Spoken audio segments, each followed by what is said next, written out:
والجهة الواقع. أيها المحافظ الكريم، السادة رؤساء الأحياء، السادة أعضاء المكتب التنفيذي بالمحافظة، سعدنا الآن أن نجسد كل ما لدينا من كلمات في قصيدة عن مستجابة دعوة يوم إلقاء حنين خيري.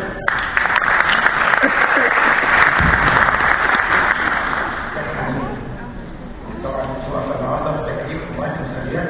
اتفضلي والميكروفون معاكي هنا.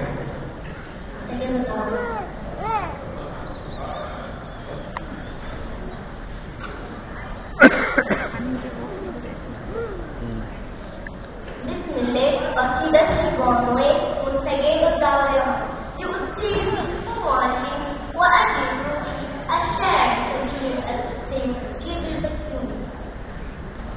حفلوني وأدخل خلوا يما فنرتضي لما قلت الله معاك يحرسك من سوء الخطاب.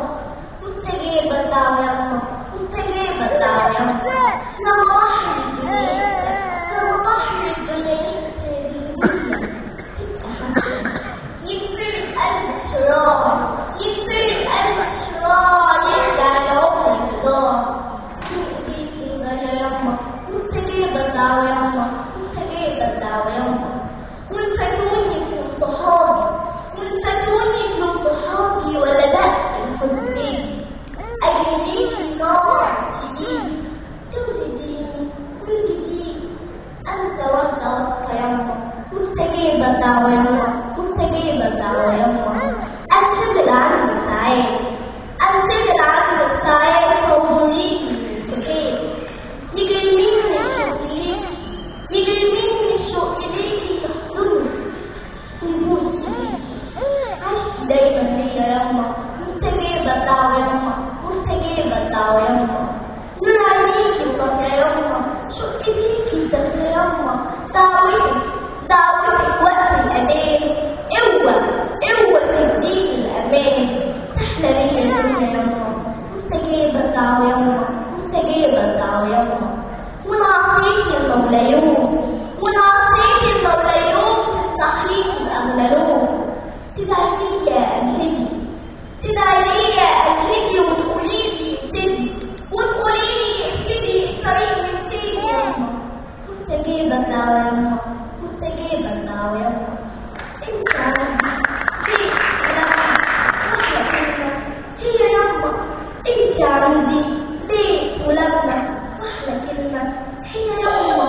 لما احس بخوف اقولها، لما احس بخوف اقولها زي اول صوت بقولها.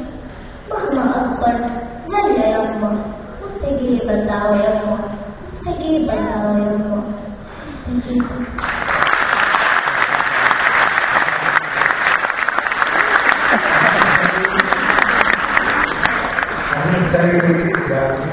أداء جميل جدا لصفة بني رهيب. وحنين خيري من المركز الثقافي للطفل الأنفوشي، وهذه الموهبة الرائعة في الإلقاء الشعبي وفي الأداء الشعبي أيضا.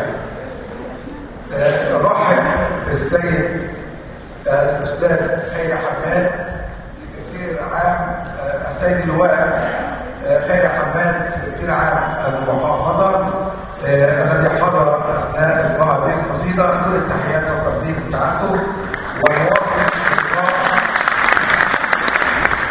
والمفاجأة الجميلة اليوم تتجلى في براز النور.